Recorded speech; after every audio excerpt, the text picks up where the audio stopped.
Hai semuanya, bertemu lagi bareng Mihu di sini.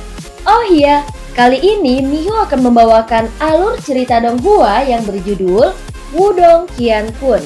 Mihu mengingatkan sekali lagi ya bahwa konten ini full spoiler.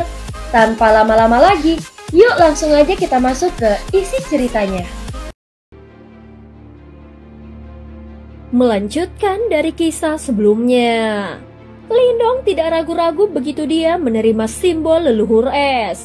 Dengan jentikan jarinya, simbol leluhur berubah menjadi kilatan cahaya dingin yang langsung dilemparkan ke formasi alam semesta kuno yang sangat besar di langit.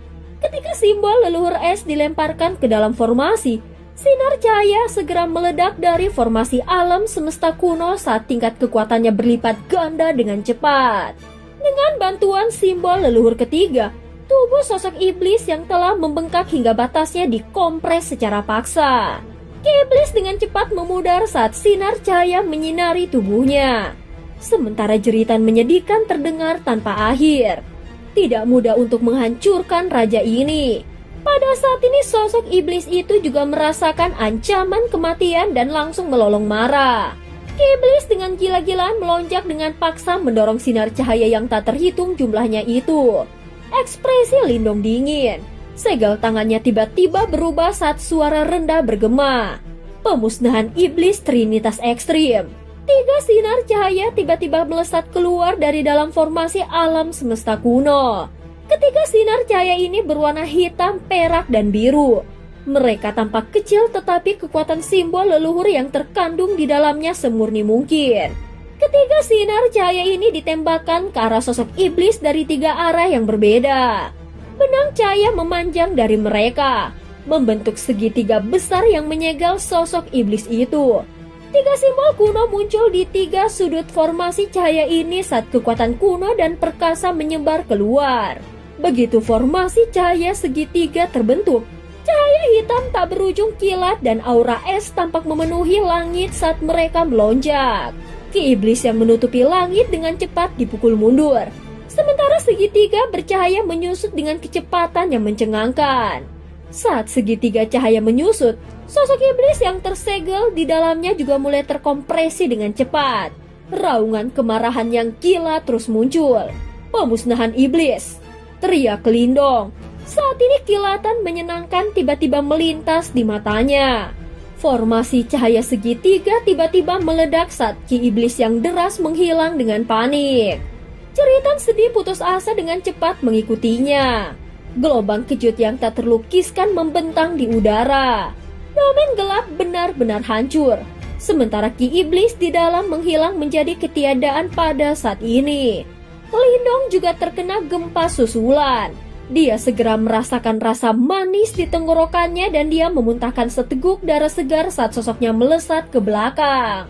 Segera setelah itu dia merasakan kekuatan lembut di punggungnya saat tangan sedingin es menekan punggungnya dan menghentikannya. Lindong menyeka darah di sudut mulutnya saat dia memiringkan kepalanya ke belakang untuk menatap wajah cantik yang hanya beberapa inci jauhnya. "Apakah kau baik-baik saja?" Huan berkata dengan lembut. Lindong mengangguk sebelum mengarahkan pandangannya ke kejauhan. Ki iblis di dalam domain sudah benar-benar menghilang. Pilar cahaya melesat ke domain gelap mengusir kegelapan. "Apakah orang itu sudah mati?" tanya Huan. Itu masih belum sepenuhnya mati. Yumo ini memang sangat sulit untuk dihadapi. Lindong menggelengkan kepalanya. Segera setelah itu dia memberi isyarat dengan tangannya dan seberkas cahaya melesat keluar dari dalam formasi alam semesta kuno dan mendarat di tangannya. Itu adalah kristal segitiga seukuran telapak tangan. Namun ada ki iblis yang berputar-putar di dalamnya. Ki iblis tampaknya berubah menjadi manik-manik hitam seukuran kelengkeng. "Apa ini?" Setelah melihat ini Huan bertanya dengan terkejut. "Sesuatu yang bagus." Lindong tertawa. Manik-manik ini adalah produk dari mengkompresi raja sejati hingga batasnya. Dengan membaliknya, Lindong menyimpan manik itu disegel di dalam kristal segitiga. Selanjutnya dia fokus dan formasi alam semesta kuno di langit perlahan memudar. Sebelum berubah menjadi kilatan cahaya yang melesat ke tubuhnya. Ketika formasi cahaya memudar, Tiga titik cahaya dengan cepat turun dan berubah menjadi tiga simbol leluhur kuno. Simbol leluhur esmu. Lindong menyimpan simbol leluhur melahap dan simbol leluhur petir ke dalam tubuhnya sebelum menyerahkan simbol leluhur es kepada Ying Huan. Jika kau mau, aku bisa memberikannya padamu, ucap Ying Huan. Hahaha, kau sangat murah hati ya. Apakah kau benar-benar berpikir ini kubis merah? Hanya kau yang dapat mengeluarkan potensi penuh dari simbol leluhur es ini. Bahkan jika kau memberikannya kepada aku, apakah aku dapat menaklukkannya atau tidak? Itu akan menjadi masalah lain. Selain itu, ini terlalu berharga dan aku tidak bisa menerimanya, ucap Lindong. Ying Huan terdiam.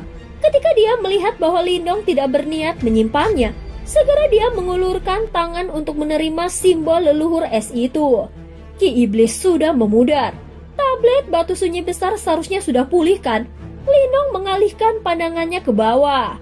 Tanah yang semula gundul di sana sekarang dihiasi oleh vegetasi hijau subur. Sementara energi kehidupan yang samar mulai menyebar di domain ini. Di tengah daratan, kegelapan jahat di tablet sunyi besar juga mulai surut dengan kecepatan yang mengejutkan. Sebagai gantinya ada aura kuno. Karena kau sudah bangun, kenapa kau masih berpura-pura tidur? Tablet sunyi besar, kau tidak jujur. Sama sekali. Huan dengan acuh tak acuh melirik tablet sunyi besar yang pulih dan tiba-tiba berkata, hahaha, seperti yang diharapkan dari reinkarnasi Master S. Saat kata-kata Huan memudar, sebuah tawa tua muncul dari tablet sunyi besar. Segera cahaya berkumpul di tablet sunyi besar dan sosok tua perlahan muncul. Dia tersenyum pada Lindong dan berkata, terima kasih banyak teman kecil. Penatua terlalu sopan. Aku secara alami harus memenuhi janji yang aku buat. Selain itu, aku sudah menerima hadiah penatua saat itu. Lindong tersenyum saat menjawab, hahaha, orang tua di dalam tubuhmu tidak keluar untuk bertemu teman lama ya? Ketika aku merasakannya saat itu, dia pasti terluka. Namun aku percaya bahwa itu telah pulih secara substansial. Tablet sunyi besar tertawa kecil saat dia berbicara. Saat kata-katanya memudar, cahaya putih lembut keluar dari dalam tubuh Lindong. Seketika Ian muncul dan menatap tablet sunyi besar saat senyum muncul di wajahnya. Kau benar-benar ulet ya orang tua. Bahkan ini tidak dapat membunuhmu. Hahaha. Karena bahkan kau belum mati, bagaimana mungkin aku pergi berani sendirian? Lindong terkekeh saat mendengar percakapan antara keduanya. Meskipun mereka tampak bertentangan satu sama lain, dia bisa merasakan perasaan yang mendalam di antara mereka. Keduanya adalah dua benda suci agung yang paling kuat yang diciptakan oleh leluhur simbol, dan secara alami berhubungan sangat baik. Baiklah, karena kau sudah pulih, tidak ada gunanya tinggal di sini. Apa yang akan kau rencanakan? Mengapa tidak pergi dengan salah satu dari mereka? Saat Yan sedang mengobrol dengan tablet sunyi besar, matanya berkilat saat dia tiba-tiba bertanya, menurutmu pilihan mana yang lebih baik? Yan tertawa datar tetapi tidak menjawab. Lindong merasa sedikit canggung. Dia secara alami mengerti apa yang ingin dikatakan Yan. Orang ini ingin dia menerima tablet sunyi besar. Namun menghabisi raja sejati itu dari sebelumnya bukanlah jasanya sendiri. Selain itu, dia tidak mau mengambil keuntungan dari Ying Huan. Dalam kehidupan mereka, Huan menatap Xiaoyan dengan tersenyum. Kau harus mengikutinya. Memiliki kedua dukunganmu akan baik. Ying Huan mengalihkan pandangannya ke tablet sunyi besar saat dia samar-samar tersenyum. Hahaha, karena Tuan S berkata begitu, orang tua ini hanya bisa mendengarkan. Adik laki-laki Lindong, apakah kau bersedia membiarkan yang tua ini mengikutimu? Tablet sunyi besar tersenyum dan berkata. Lindong tidak menjawab. Dia memiringkan kepalanya dan menatap Ying Huan. Ini berlangsung sejenak, sebelum Lindong dengan lembut menghela nafas di dalam hatinya. Segera setelah itu dia mengangguk ke tablet sunyi besar. Ayo pergi. Setelah keheningan yang lama, Lindong menggelengkan kepalanya dan berbalik. Namun tepat ketika dia hendak pergi, Huan menarik lengan bajunya. Saat kau pergi selama 3 tahun, aku akan pergi ke Kekaisaran Yan Besar untuk mengunjungi orang tuamu setiap tahun. Mendengar ini Lindong tersenyum. Jelas dia sudah tahu tentang masalah ini dari Liu Yan. Ada satu kali aku bertemu orang lain. Dia milik istana kemurnian tertinggi 9 surga. Dan dia sepertinya dipanggil Ling Qingzu kan? Lindong menatap mata dingin dan tajam milik Ying Huan Huan. Untuk sesaat, keringat dingin muncul di dahinya. Ini adalah bencana. Sementara Lindong mengalami gangguan kecil, Huan Huan hanya tersenyum tipis sebelum melewatinya. Selanjutnya sosok rampingnya menghilang ke celah spasial. Di luar tablet sunyi besar, 2 sosok melesat keluar dari tablet dan muncul di langit. Saat ini lapisan cahaya Yuan Power tersebar di bagian luarnya. Ying Xuanxi, Little Marten, tetua pertama Zuli, dan yang lainnya menunggu dengan serius dengan ekspresi muram. Bagaimana situasinya? Tanya Ying Xuanxi. Kami telah menyelesaikannya. Lindong tersenyum. Ying Xuanxi akhirnya menghela nafas lega setelah mendengar ini. Singkat cerita, waktu pun berlalu. Dalam 2 hari berikutnya, Lindong secara pribadi berjaga-jaga di Sekte Dao. Dia juga menggunakan 2 hari ini untuk sepenuhnya memperbaiki dan mengendalikan tablet sunyi besar. Ini berlangsung sangat lama. Bagaimanapun, tablet sunyi besar tidak memiliki pemilik dan Lindong telah menerimanya. Oleh karena itu proses penyempurnaan ini tidak menemui hambatan. Setelah beberapa hari kemudian, Lindong berdiri dengan tangan di belakang punggungnya di gunung. Jelas saat ini dia terus memantau pergerakan dari gerbang Yuan. Apakah masih belum ada aktivitas? Lindong mengerutkan kening dan bergumam. Berdasarkan informasi yang kami terima, tidak ada jejak gerbang Yuan yang ditemukan dalam radius 1000 mil dari Sekte Dao. Di belakangnya Ying Huan Huan menjawab setelah mendengar gumamannya. Gerbang Yuan memiliki kebencian yang mendalam terhadap Sekte Dao kami. Di antara sekte super di wilayah Suan Timur, Sekte Dao adalah salah satu yang paling ingin mereka singkirkan. Biasanya, mereka seharusnya tidak dapat menahan kenyataan bahwa Sekte Dao kami masih berdiri. Namun mengapa mereka menjadi diam selama periode waktu ini? Lindong berkata dengan lembut. Huan Huan menggelengkan kepalanya dan bertanya, apakah ada aktivitas di Kekaisaran Yan Besar? Tidak, aku telah membuat jejak spasial di Kekaisaran Yan Besar. Aku seharusnya bisa mendeteksi aktivitas apapun dan segera bergegas. Lindong menggelengkan kepalanya. Orang tuanya berada di Kekaisaran Yan Besar. Karenanya, pertahanan di sana secara alami harus sempurna. Huan Huan juga mengerutkan kening. Kedamaian yang aneh ini malah menyebabkan seseorang merasa tidak nyaman. Kakak Lindong, kakak perempuan kecil Huan Huan, kabar buruk. Gerbang Yuan telah bergerak. Ucap Anran segera berbicara. Oh, gerbang Yuan telah menyerang, ucap Lindong. Tidak, Anran terengah-engah beberapa kali. Wajah kecilnya sedikit berubah saat dia berkata lagi. Gerbang Yuan tidak menyerang Sekte Dao kami, tetapi malah menyerang istana kemurnian tertinggi 9 surga. Berdasarkan informasi yang kami peroleh, Istana Kemurnian tertinggi 9 surga telah mengalami serangkaian kekalahan terus-menerus. Mereka akan kehilangan sekte mereka. Istana Kemurnian tertinggi 9 surga. Lindong dan Huan Huan terkejut setelah mendengar ini. Ekspresinya tiba-tiba berubah drastis. Kakak senior Lindong, Master Sekte telah mengirimku untuk menanyakan apa yang harus kita lakukan. Apakah kita pergi dan membantu Istana Kemurnian tertinggi 9 surga ataukah kita menjaga Sekte Dao? Tanya Anran. Lindong mengepalkan tinjunya erat-erat saat matanya berkedip dengan cemas. Jika mereka pergi ke Istana Kemurnian tertinggi 9 surga, mereka pasti akan membagi pasukan mereka.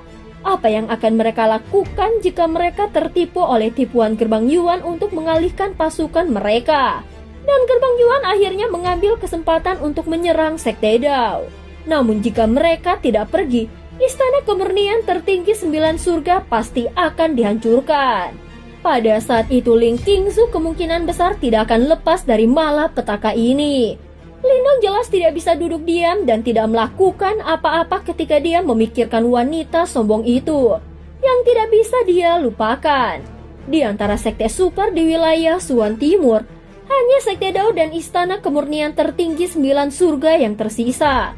Musuh kita adalah Gerbang Yuan. Oleh karena itu, kita dapat dikatakan sekutu. Itu tidak akan menguntungkan Sekte Dao kami jika mereka dihancurkan, ucap Lindong. Tetapi, Lindong menoleh dan menatap wajah cantik Huan Huan, yang terakhir meliriknya sebelum segera memalingkan wajahnya dan berkata, "Aku dapat menempatkan jejak spasial di Sekte Dao. Kami dapat segera merobek ruang terbuka dan bergegas kembali jika terjadi perubahan tak terduga. Seharusnya ada cukup waktu untuk melakukannya." Lindong ragu-ragu sejenak, namun dia bukan orang yang ragu-ragu. Dia dengan cepat menimbang situasi dan mengangguk. "Anran, beritahu Master Sekte bahwa kita akan pergi dan memperkuat Istana Kemurnian Tertinggi 9 Surga." "Baik," Anran buru-buru menjawab, sebelum dia dengan cepat berbalik dan pergi. Segera setelah itu bel darurat bergema di seluruh Sekte Dao. Lindong memandang Sekte Dao yang telah menjadi gempar. Dia menghela nafas dalam-dalam dan menatap Huan Huan. Setelah sedikit ragu, dia berkata, "Mengapa kau tidak tetap di belakang dan menjaga Sekte Dao?" Mata cantik Huan Huan menatapnya. Matanya menyebabkan Lindong tertawa datar dengan cara yang tidak nyaman. Segera setelah itu dia akhirnya mengulurkan tangannya yang sedingin es dan dengan lembut meraih tangan Lindong. Senyum yang luar biasa cantik tiba-tiba muncul di wajahnya yang dingin dan cantik. Namun sebelum Lindong bisa menjadi mabuk oleh senyuman cemerlang ini, suaranya yang ditarik keluar mencapai telinganya, menyebabkan kepalanya segera tertutup keringat. "Aku juga ingin pergi. Selain itu, aku ingin bertemu dengan gadis bernama Ling Qingzu itu. Saat itu aku hanya melihatnya dari jauh dan tidak bisa melihat dengan jelas." Scene berganti di Istana Kemurnian Tertinggi 9 Surga. Saat ini suasana di sini benar-benar kacau. Jelas seluruh penjuru sekte telah dikepung oleh Gerbang Yuan. "Rekan murid, lindungi Istana Kemurnian Tertinggi 9 Surga kita. Bunuh anjing Gerbang Yuan." Sosok dengan mata merah meraung ke langit. "Serang!" Murid Istana Kemurnian Tertinggi 9 Surga di sisinya juga melolong. Gelombang serangan terbang menuju awan hitam menyebabkan jeritan sengsara telah muncul. Di tengah awan hitam, beberapa sosok menyaksikan Istana Kemurnian Tertinggi 9 Surga yang dilindungi dalam formasi perlindungan sekte dengan mata terpisah. Ini adalah pertahanan terakhir mereka. Selama formasi ini rusak, Istana Kemurnian Tertinggi 9 Surga akan benar-benar terkena pisau daging Gerbang Yuan mereka. Percepat serangan dan hancurkan formasi. Sosok di depan dengan acuh tak acuh berkata, "Ya penatua pertama." Pakar Gerbang Yuan ke samping segera menerima perintahnya dan teriakan keras terdengar. Pilar Yuan Power yang tak terhitung jumlahnya menyembur keluar dari awan hitam. Cahaya hitam yang berkelap-kelip bisa terlihat samar-samar di dalam Yuan Power. Serangan kuat menghancurkan formasi, segera menyebabkan ria terbentuk sementara pola bercahaya pada formasi meredup. Hahaha, jangan khawatir tetua pertama. Dari kelihatannya, formasi Istana Kemurnian Tertinggi 9 Surga tidak akan bertahan lama. Seorang ahli di belakang tetua pertama tertawa dan berkata, "Kemarin, penguasa Istana Kemurnian Tertinggi 9 Surga terluka parah oleh ketua pertama dan kemungkinan telah mati. Selain itu, banyak tetua kuat telah menderita luka parah. Hanya ada beberapa anggota generasi muda yang tersisa di Istana Kemurnian Tertinggi 9 Surga. Oleh karena itu, akan sulit untuk menghentikan serangan Gerbang Yuan kami."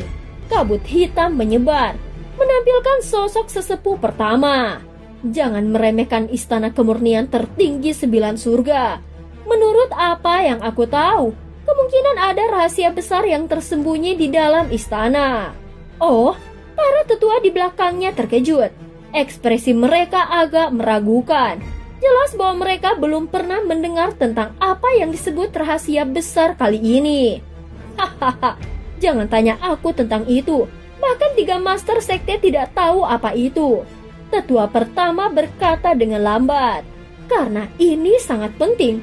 Mengapa 3 master sekte tidak datang secara pribadi? Salah satu penatua bertanya dengan suara rendah. 3 tetua sekte saat ini berada pada titik paling kritis untuk menyerang tahap reinkarnasi dan tidak dapat diganggu. Orang tua ini cukup untuk menangani hal-hal seperti itu. Penatua pertama menggelengkan kepalanya dan menjawab, "Penatua pertama benar. Dengan kau secara pribadi mengambil tindakan, apa yang bisa dilakukan oleh Istana Kemurnian Tertinggi 9 Surga?" Pujian dan tawa terdengar. Setelah berurusan dengan Istana Kemurnian Tertinggi 9 Surga, hanya Sekte Dao yang tersisa. Penatua pertama, aku pernah mendengar bahwa Lindong dari Sekte Dao telah kembali dan tampaknya agak kuat. Bahkan Zhao Kui telah dibunuh olehnya. Oh, semut yang diusir dari wilayah Suan Timur seperti anjing tunawisma oleh gerbang Yuan kami. Kuat? Hah. Zhao Kui hanya bisa maju ke tahap samsara setelah menggunakan berbagai metode. Dengan kekuatan yang begitu lemah dan dangkal, lelaki tua ini bisa dengan mudah memusnahkannya. Bagus bahwa dia telah dihabisi oleh Lindong. Ini akan membuat gerbang Yuan berhenti kehilangan muka. Pada titik ini, senyum sinis tiba-tiba muncul di wajah tetua pertama. Adapun Lindong, orang tua ini akan membuatnya mengerti. 3 tahun lalu gerbang Yuan kita mampu mengalahkannya seperti anjing liar. 3 tahun kemudian, kita juga bisa membantunya memohon pengampunan seperti anjing. Hahaha, tuan pertama benar. Kerumunan tetua gerbang Yuan semua tertawa terbahak-bahak. Tawa yang dipenuhi dengan niat membunuh yang bergejolak. Pada saat ini di pulau terapung yang megah di dalam formasi yang sangat besar, murid Istana Kemurnian Tertinggi 9 Surga yang tak terhitung jumlahnya dengan gugup menyaksikan formasi yang terus-menerus bergetar. Tatapan yang tampak di luar formasi dipenuhi dengan kebencian. Semua murid atur susunan. Jika formasi pelindung sekte besar rusak, segera aktifkan susunannya dan terima musuh kita. Suara jernih yang dibungkus oleh kekuatan Yuan yang tak terbatas bergema di langit di atas pulau, mentransmisikan ke seluruh Istana Kemurnian Tertinggi 9 Surga. Baik, murid Istana Kemurnian Tertinggi 9 Surga yang tak terhitung jumlahnya menjawab serempak. Segera setelah itu mereka melihat ke arah langit di mana sosok kurus dan cantik berdiri. Dan itu adalah Surou. Adik perempuan Surou, sosok turun dan muncul di sisi Surou. Dia menyaksikan formasi besar yang gemetar tanpa henti dengan khawatir dan berkata, "Jika ini terus berlanjut, kita tidak akan bertahan lama." Tangan kecil Surou mengepal erat saat dia menggertakkan giginya dan menjawab, "Apapun yang terjadi, kita harus bertahan sampai kakak perempuan Kingzu menyelesaikan proses pewarisan. Kalau tidak, upaya kepala istana dan sisanya akan sia-sia." Ya, murid Istana Kemurnian Tertinggi 9 Surga itu mengangguk. Segera setelah itu dia melihat ke arah kuil kuno di tengah pulau dan dengan lembut berkata, "Tetapi bahkan jika kakak perempuan Kingsu menyelesaikan proses pewarisan, bahkan penguasa istana dan para tetua sepenuhnya dikalahkan oleh gerbang Yuan." Kakak senior, Surou dengan lembut melirik murid Istana Kemurnian Tertinggi 9 Surga dan berkata, "Apapun hasilnya, Istana Kemurnian Tertinggi 9 Surga kita bersumpah untuk bertarung sampai orang terakhir." Ya, ketika dia melihat tekad di wajah Surou, mata kakak perempuan itu memerah saat dia menggertakkan giginya dan mengangguk. Dia dengan cepat turun dan memerintahkan banyak murid Istana Kemurnian Tertinggi 9 Surga. Surou menatap punggungnya dan dengan lembut mendesah dalam hatinya saat kelelahan terlihat di matanya. Berdasarkan beberapa hari yang singkat, Master dan tetua Istana Kemurnian Tertinggi 9 Surga semuanya telah dikalahkan oleh musuh dan menderita luka parah. Seluruh sekte sedang dikelola oleh beberapa murid yang sangat populer, dan bagi mereka tekanannya cukup besar. Surou mengerutkan bibirnya. Segera setelah itu dia dengan erat mengepalkan tinju kecilnya dengan sekuat tenaga benar-benar menekan kelemahan di hatinya. Dia masih ingat bahwa pernah ada seseorang saat itu dalam perang 100 kekaisaran. Seseorang dari kerajaan peringkat rendah yang telah mengatasi semua rintangan di jalannya. Dan akhirnya menjadi keberadaan yang paling mempesona dalam perang 100 kekaisaran. Dia telah mengajarinya cara maju dengan berani tanpa rasa takut dan melindungi sesuatu. Kakak Lindong, aku yang sekarang tidak lagi takut pada apapun. Untuk melindungi istana kemurnian tertinggi 9 surga, aku tidak akan takut pada musuh. Surowu tersenyum sedikit sebelum dia perlahan mengangkat kepalanya. Di bawah cahaya matahari terbenam, wajahnya yang kecil dan cantik tampak sangat suci. Getaran formasi di langit menjadi semakin keras dan bahkan retakan diam-diam mulai muncul. Murid istana kemurnian tertinggi 9 surga yang tak terhitung jumlahnya dibawa dengan erat mencengkram senjata di tangan mereka saat ini. Sementara kekuatan Yuan di dalam tubuh mereka mulai melonjak seperti air banjir. Tercermin di mata yang tak terhitung jumlahnya, formasi perlindungan akhir istana kemurnian tertinggi 9 surga akhirnya benar-benar hancur saat awan hitam yang menutupi langit menyapu. Saudara perempuan dan saudara laki-laki senior, tubuh kita mungkin akan mati, tetapi gerbang istana tidak akan pernah bisa jatuh. Surowu memperhatikan awan hitam yang masuk yang menutupi langit. Air mata mengalir dari matanya yang besar, tetapi teriakannya yang agak serak bergema di seluruh area. Tubuh kita mungkin mati, tetapi gerbang istana tidak akan pernah bisa jatuh. Serang! Suara pertempuran memenuhi langit saat matahari terbenam. Adegan yang sangat pahit. Di tempat yang lebih jauh, beberapa bintang jatuh telah mendorong kecepatan mereka ke batas saat mereka dengan panik bergegas menuju istana kemurnian tertinggi 9 surga. Dan cerita pun berakhir. Terima kasih udah dengerin Mihu dari awal sampai akhir ya. Sampai jumpa.